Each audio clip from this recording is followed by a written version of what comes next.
اعوذ باللہ من الشیطان اللعین الرجیم بسم اللہ الرحمن الرحیم الحمد لأہلہ والصلاة علی اہلہا قال اللہ تبارک و تعالی فی کتابہ المجید وفرقانہ الرشید وقولہ الحق بسم اللہ الرحمن الرحیم وما ارسلناک الا کافۃ للناس بشیرا ونذیرا ولکن اکثر الناس لا یعلمون وقال عز وجل وما ارسلناک الا رحمۃ للعالمین صدق اللہ العلی العظیم۔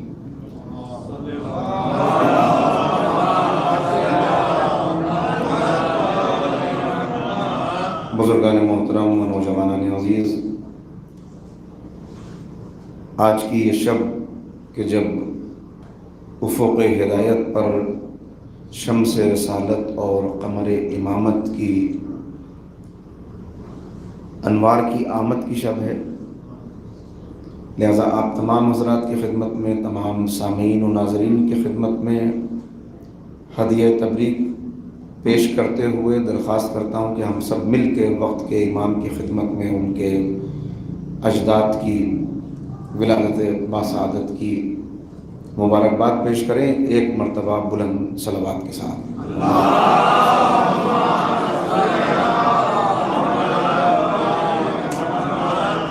میں نے 2 آیات کو آپ کے سامنے تلاوت کیا۔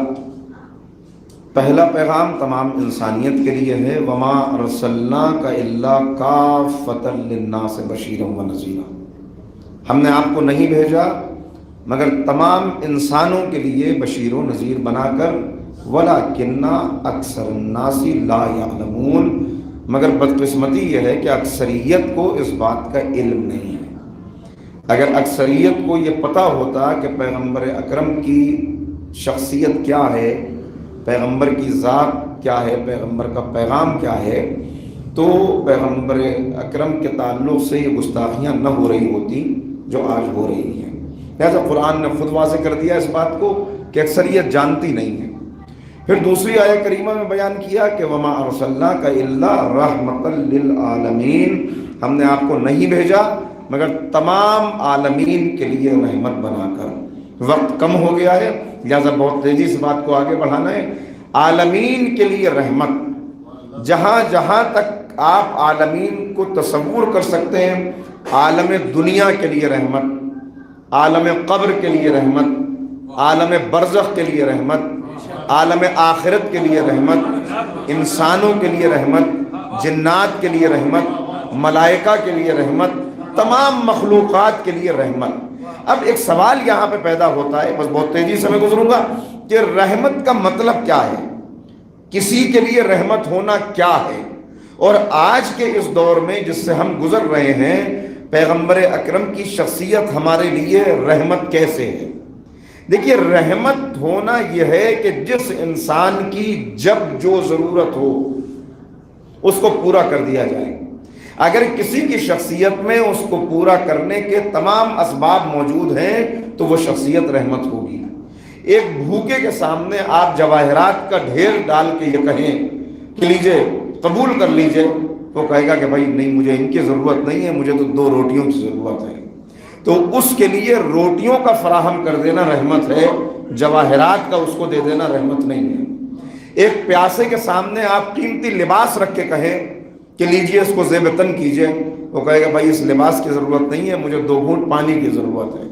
تو پیاسے کو پانی دے دینا یہ اس کے لیے رحمت کا تقاضا ہے۔ اسی انداز میں دیکھتے چلے جائیں، بے لباس کو لباس دے دیں جبکہ اسے ضرورت کسی اور چیز کی ہو۔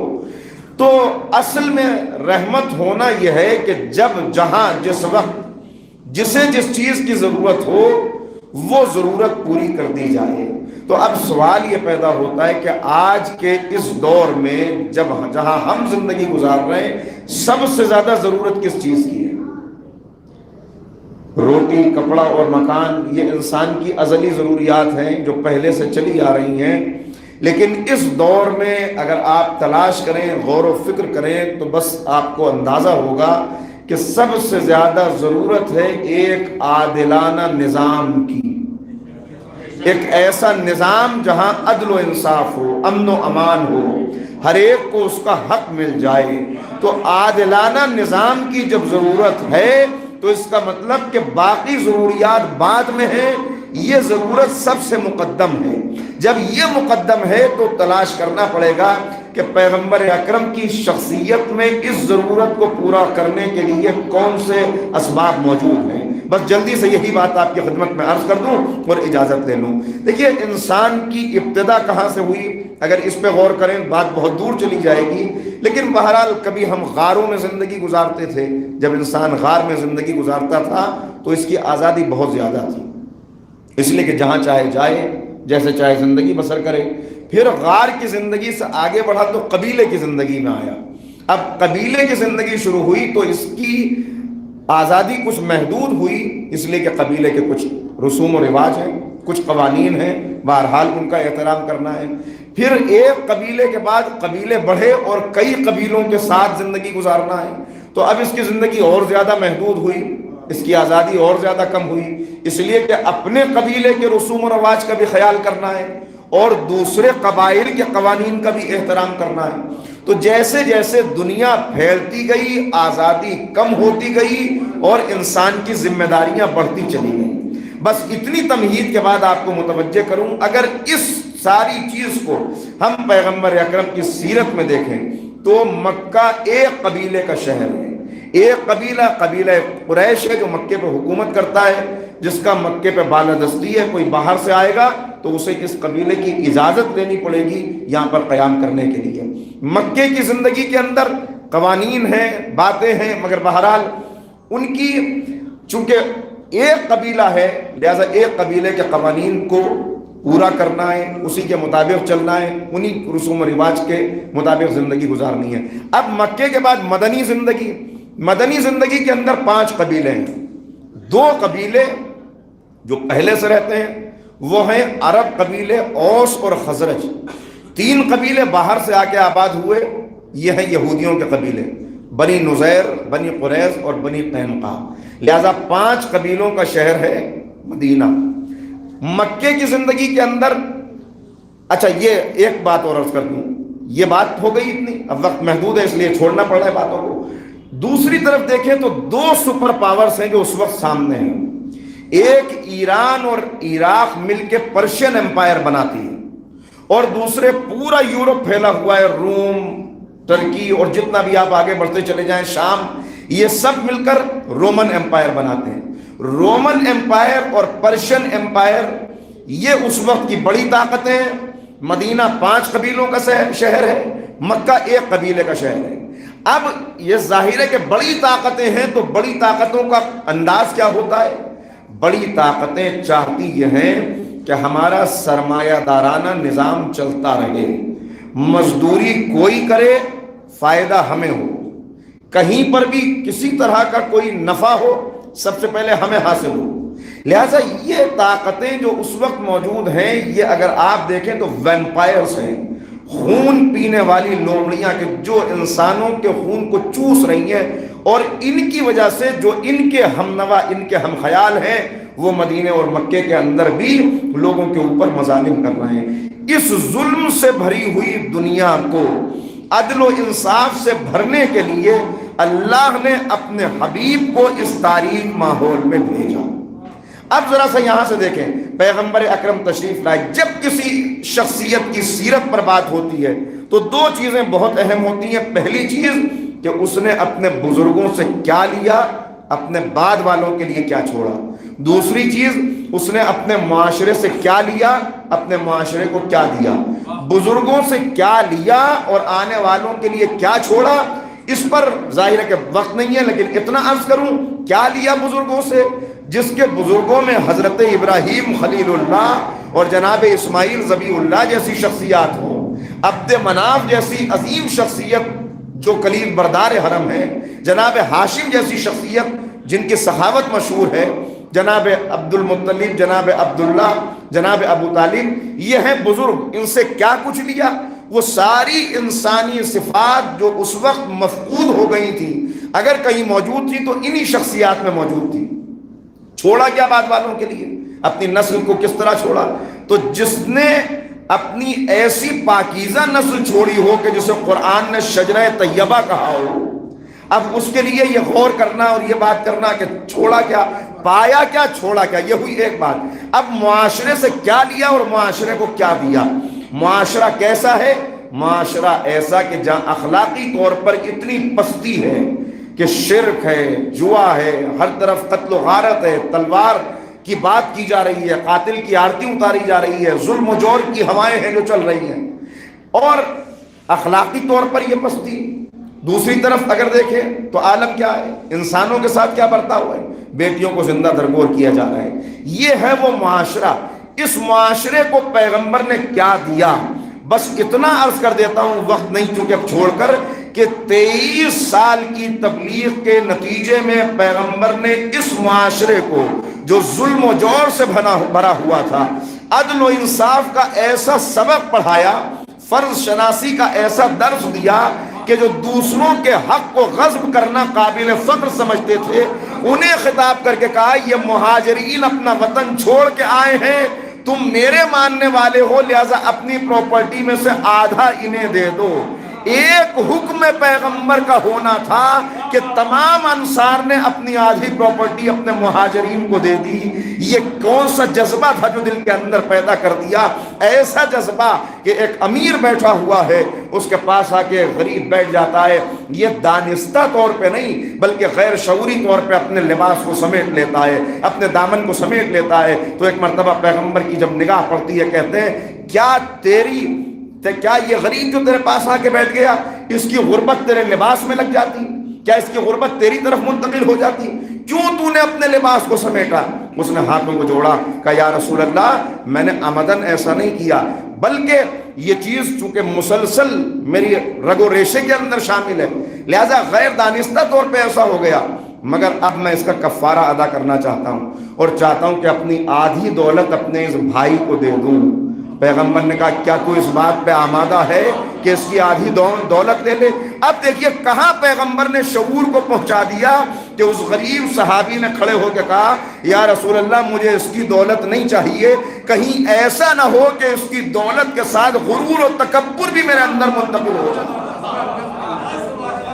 ایسے بے شعور معاشرے کو، ایسے ظلم و جور سے بھری ہوئی دنیا کو، ایسے خون چوسنے والوں کو، ان کے درمیان ایسے کردار پیدا کر دیے پیغمبر اکرم نے۔ اور 23 سال کی اس حیات طیبہ میں پیغمبر نے کیسی قربانیاں ہیں جو ان کرداروں کو دنیا میں لانے کے لیے کی ہیں، دی ہیں قربانیاں۔ ان قربانیوں کے لیے بس اتنا کہہ سکتا ہوں کہ آپ ذرا تصور کریں، ایک شخص صبح اپنے گھر سے نکلتا ہو اور اسے اپنے گھر کا دروازہ کھولنے کے بعد ایک قدم بھی آگے بڑھانا ممکن نہ ہو جب تک خاردار درخت جو اس کے دروازے پر لا کر اس کے دروازے کو بند کر دیا گیا ہے، وہ شاخیں جو درختوں کی کاٹ دی گئی ہیں، انہیں اپنے ہاتھوں سے ہٹا نہ لے اپنے راستے سے۔ اچھا یہ پہلا قدم ہے، ایک دن نہیں، 2 دن نہیں، بلکہ ہر دن کا یہ دستور ہے کہ ابو لہب کی زوجہ ام جمیل جنگل جاتی ہے، خاردار جھاڑیوں کو کاٹتی ہے اور پیغمبر کے راستے کو بند کر دیتی ہے۔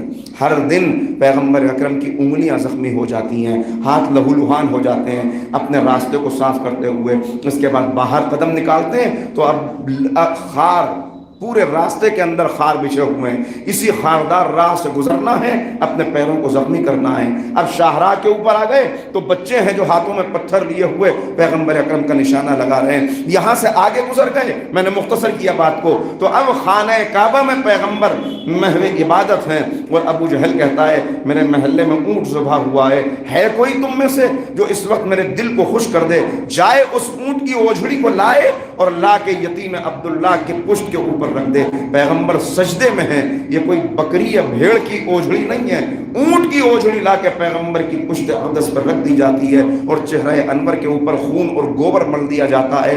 اسی طرح پیغمبر پھر تشریف لاتے ہیں، بیٹی باپ کے لباس کو صاف بھی کرتی جاتی ہے اور روتی بھی جاتی ہے اور ہاتھ اٹھا کر دعا بھی کرتی جاتی ہے، اے معبود میرے بابا کے لیے منزلوں کو آسان کر دے، ان لوگوں کے دلوں میں ہدایت ڈال دے۔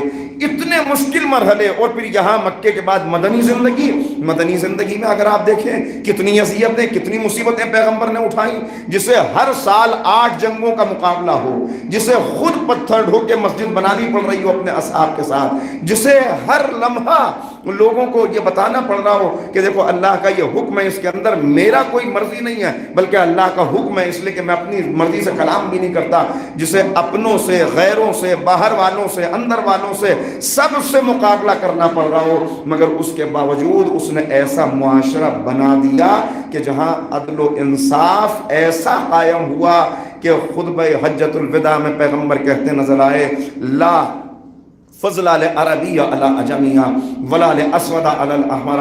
دیکھو، نہ گورے کو کالے کے اوپر کوئی فضیلت ہے، نہ امیر کو غریب کے اوپر کوئی فضیلت ہے۔ کلکم بنی آدم، تم سب آدم کی اولاد ہو اور تم سب کا ایک دوسرے کے اوپر حق ہے۔ فضیلت رنگ کی بنیاد پر نہیں، نسل کی بنیاد پر نہیں، فضیلت ہے تو بس اور بس تقوی کی بنیاد پر ہے۔ تو یہ معاشرہ ہے جو پیغمبر نے قائم کر دیا، اور رحمت للعالمین ہونے کا تقاضا آج اگر دیکھیں تو آج دنیا کے اندر پھر وہی پیاس ہے، پھر وہی تشنگی ہے، پھر وہی بے چینی ہے، پھر ویسا ہی اضطراب ہے، پھر ہر طرف وہ ویمپائرز موجود ہیں جو خون چوس کر اپنی پیاس بجھانا چاہتے ہیں، پوری انسانیت کا لہو نکالنا چاہتے ہیں۔ لہذا یہ سارے حالات خود بتا رہے ہیں کہ جیسے اس دور میں حالات کو بدلنے کے لیے کوئی محمد آیا تھا، آج پھر حالات کو بدلنے کے لیے کسی محمد کی ضرورت ہے، اور اسی لیے پیغمبر کی شخصیت آج بھی رحمت للعالمین ہے کہ کل بھی دنیا کو اس گھرانے کے بغیر نجات نہیں ملی، آج بھی اگر نجات ملے گی، یہ ظلم و جور ختم ہوگا، عدل و انصاف آئے گا تو اسی گھرانے سے آئے گا۔ لہذا فرماتے ہوئے نظر آتے ہیں، بس ختم ہو گئی تقریر، اس سے زیادہ کا موقع نہیں، بس ایک جملہ اور ایک پیغام اور 2-3 جملوں میں مکمل کر دوں۔ اسی لیے پیغمبر متوجہ کرنا ہے کہ دیکھو اہل مدینہ جب مدینہ تک اسلام پہنچا تو اب مدینہ والے پیغمبر سے اصرار کر رہے تھے کہ مدینہ میں تشریف لائیے، آپ مکہ چھوڑ دیجئے، مدینہ آ جائیے، اس لیے کہ مدینہ کے حالات کو بدلنے کی ضرورت ہے۔ پیغمبر ان سے کہتے تھے کہ آپ مدینہ آ جائیے۔ نبی نے اپنے صحابی جناب مصعب ابن عمیر، 19 سال کا سن، ٹین ایجر اس وقت کا، اس کو پیغمبر نے بھیجا کہ تم جا کے مدینہ میں تعلیم کو عام کرو، تم جا کے مدینہ میں انہیں قرآن سمجھاؤ۔ 19 سال کا صحابی جس کا عالم یہ تھا کہ وہ جس راہ سے گزر جاتے تھے وہاں اتنی خوشبو ہوتی تھی کہ لوگ پہچان لیتے تھے کہ اس شہر کا سب سے بڑا امیر زادہ مصعب ابن عمیر یہاں سے گزرا ہے۔ لیکن پیغمبر کی راہ پر چلتے ہوئے یہی مصعب ابن عمیر ہے کہ میدان احد میں اس کا لاشا پڑا ہوا ہے اور ایک چادر نہیں ہے کہ جس سے اس کے جسم کو ڈھک دیا جائے، اور پیغمبر کی آنکھوں سے آنسو جاری ہیں کہ دیکھو یہ وہی شخص ہے کہ جس کو کل لوگ خوشبو سے پہچان لیا کرتے تھے، آج راہ اسلام میں اس نے کتنی قربانیاں دی ہیں۔ یعنی پیغمبر بتا رہے ہیں، تو اہل مدینہ کیا کہہ رہے تھے کہ آپ تشریف لائیے، پیغمبر عمیر کو بھیج کر کہہ رہے تھے ابن عمیر کو کہ تم اپنے آپ کو بدل لو تاکہ میں آ سکوں۔ بس میرا بات مکمل ہو گئی۔ نبی کہہ رہے تھے تم خود کو بدلو تاکہ میں آ جاؤں، اہل مدینہ کہہ رہے تھے آپ آ جائیے تاکہ ہمیں بدل سکے۔ بھئی یہی کل کا محمد کہہ رہا تھا، یہی آج کا محمد کہہ رہا ہے۔ ہم کہہ رہے ہیں مولا آپ آ جائیے تاکہ ہمیں بدل لیں، مولا کہہ رہے ہیں پہلے تم بدل جاؤ تاکہ میں آ سکوں۔ لہذا ہمیں بدلنے کی ضرورت ہے، ہمیں غور و فکر کرنے کی ضرورت ہے۔ رحمت للعالمین کی رحمت کا فیض آج بھی جاری ہے، اس فیض کو لینے کے لیے ہمیں اپنے آپ کو اس لائق بنانا ہے۔ لہذا پیغمبر کا پیغام فرماتے ہیں تمہاری دنیا سے 6 چیزیں مجھے بہت پسند ہیں، جس پر میں اپنی گفتگو ختم کرتا ہوں۔ 2 قطرے، 2 گھونٹ، 2 قدم۔ کون سے 2 قطرے؟ کا ایک شہید کے جسم سے گرنے والا خون کا قطرہ، دوسرے گنہگار کی آنکھوں سے گرنے والا آنسو کا قطرہ۔ 2 گھونٹ کا ایک غصے کا گھونٹ، ایک صبر کا گھونٹ، اور 2 قدم۔ کون سے 2 قدم؟ آذان کی آواز پر مصلی اور مسجد کی طرف اٹھنے والا قدم، اور اپنے روٹھے ہوئے عزیز کو منانے کے لیے پڑھنے والا۔ اللہ تعالی ہم سب کو یہ توفیق عنایت فرمائے کہ ہم پیغمبر اکرم کی سیرت طیبہ پر عمل پیرا ہو سکیں، اور آج جتنی بھی پیغمبر کی شان میں گستاخیاں ہو رہی ہیں ان کا عملی طور پر ہم اپنے کردار سے، اپنی سیرت سے اور اپنے اخلاق سے جواب پیش کر سکیں۔ اور دعا یہ بھی ہے آخر میں کہ آپ کو معلوم ہے کس طرح کے حالات ہیں، اللہ تعالیٰ انسانیت سے اس وبا کو دور فرمائے، اور تمام بیماروں کو جہاں جہاں ہیں اللہ تعالیٰ ان کو شفائے کاملہ و عاجلہ عنایت فرمائے، بالخصوص جناب عابد عباس صاحب کو اللہ بحق معصومین شفائے کاملہ عنایت فرمائے۔ والسلام علیکم ورحمۃ اللہ۔